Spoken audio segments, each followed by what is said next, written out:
All right, good afternoon. I'm going to carry on the book of Genesis. We're almost through it. Chapters 47 and 48. Chapter 47.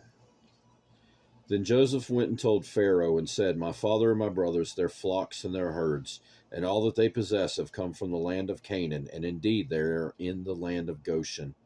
And he took 5 men among his brothers and presented them to Pharaoh. When Pharaoh said to his brothers, What is your occupation? And they said to Pharaoh, Your servants are shepherds, both we and also our fathers. And they said to Pharaoh, We have come to dwell in the land because your servants have no pasture for their flocks, for the famine is severe in the land of Canaan.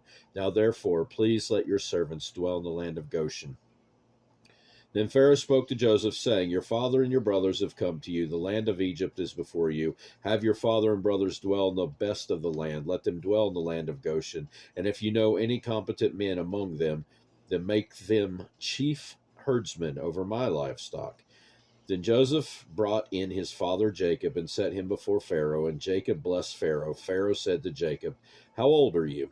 And Jacob said to Pharaoh, The days of the years of my pilgrimage are 130 years. Few and evil have been the days of the years of my life, and they have not attained to the days of the years of the life of my fathers in the days of their pilgrimage. So Jacob blessed Pharaoh and went out from before Pharaoh. And Joseph situated his father and his brothers and gave them a possession in the land of Egypt, in the best of the land, in the land of Ramses, as Pharaoh had commanded. Then Joseph provided his father, his brothers, and all his father's household with bread, according to the number in their families. Now there was no bread in all the land, for the famine was very severe, so that the land of Egypt and the land of Canaan languished because of the famine. And Joseph gathered up all the money that was found in the land of Egypt and in the land of Canaan for the grain which they bought, and Joseph brought the money into Pharaoh's house. So when the money failed in the land of Egypt and in the land of Canaan, all the Egyptians came to Joseph and said, Give us bread, for why should we die in your presence? For the money has failed. Then Joseph said, Give your livestock, and I will give you bread for your livestock, if the money is gone. So they brought their livestock to Joseph, and Joseph gave them bread in exchange for the horses, the flocks, the cattle of the herds, and for the donkeys. Thus he fed them with bread in exchange for all their livestock that year. When that year had ended, they came to him the next year and said to him, We will not hide from my lord that our money is gone. My lord also has our herds of livestock. There is nothing left in the sight of my lord but our bodies and our lands. Why should we die before your eyes, both we and our land? Buy us and our land for bread, and we and our land will be servant of Pharaoh. Give us seed that we may live and not die, that the land may not be desolate. Then Joseph bought all the land of Egypt for Pharaoh, for every man of the Egyptians sold his field, because the famine was severe upon them. So the land became Pharaoh's, and as for the people, he moved them into the cities, from one end of the borders of Egypt to the other, and only the land of the priests he did not buy, for the priests had rations allotted to them by Pharaoh, and they ate their rations, which Pharaoh gave them, therefore they did not sell their lands. Then Joseph said to the people, Indeed, I have bought you and your land this day for Pharaoh. Look, here is seed for you, and you shall sow the land, and it shall come to pass in the harvest that you shall give 1/5 to Pharaoh, 4/5 shall be your own, as seed for the field, and for your food, for those of your households, and as food for your little ones. So they said, You have saved our lives. Let us find favor in the sight of my Lord, and we will be Pharaoh's servants. And and Joseph made it a law over the land of Egypt to this day that Pharaoh should have 1/5, except for the land of the priests only, which did not become Pharaoh's. So Israel dwelt in the land of Egypt, in the country of Goshen, and they had possessions there, and grew and multiplied exceedingly. And Jacob lived in the land of Egypt 17 years. So the length of Jacob's life was 147 years. When the time drew near that Israel must die, he called his son Joseph and said to him, Now if I have found favor in your sight, please put your hand under my thigh and deal kindly and truly with me. Please do not bury me in Egypt, but let me lie with my fathers. You shall carry me out of Egypt and bury me in their burial place. And he said, I will do as you have said. Then he said, Swear to me. And he swore to him. So Israel bowed himself on the head of the bed. Chapter 48.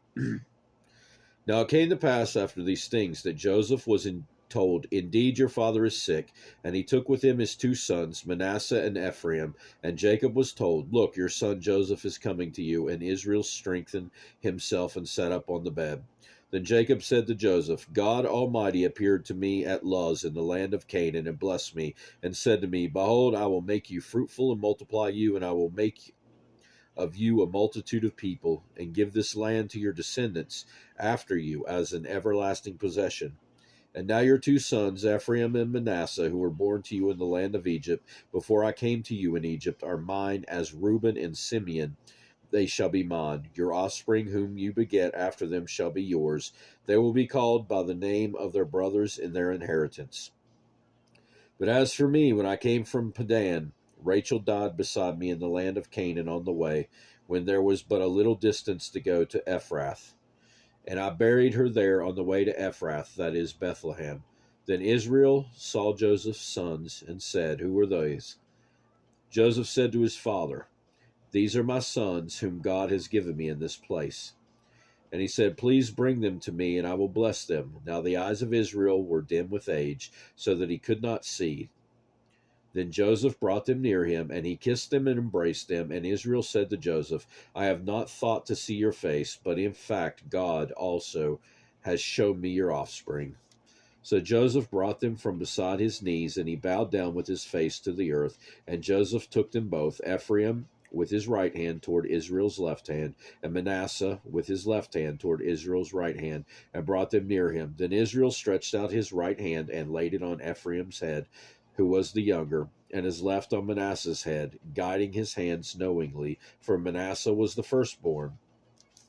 And he blessed Joseph and said, God, before whom my fathers Abraham and Isaac walked, the God who has fed me all my life long to this day, the angel who has redeemed me from all evil, bless the lads. Let my name be named upon them, and the name of my fathers Abraham and Isaac, and let them grow into a multitude in the midst of the earth. Now when Joseph saw that his father laid his right hand on the head of Ephraim, it displeased him, so he took hold of his father's hand to remove it from Ephraim's head to Manasseh's head. And Joseph said to his father, Not so, my father, for this one is the firstborn. Put your right hand on his head. But his father refused and said, I know, my son, I know. He also shall become a people, and he also shall be great. But truly his younger brother shall be greater than he, and his descendants shall become a multitude of nations. So he blessed them that day, saying, By you Israel will bless, saying, May God make you as Ephraim and Manasseh. And thus he set Ephraim before Manasseh. Then Israel said to Joseph, Behold, I am dying, but God will be with you and bring you back to the land of your fathers. Moreover, I have given to you one portion above your brothers, which I took from the hand of the Amorite with my sword and my bow. Excuse me. That will do it for this reading. We'll finish up the book of Genesis next time, God willing. Hope you have a great rest of your day. Goodbye.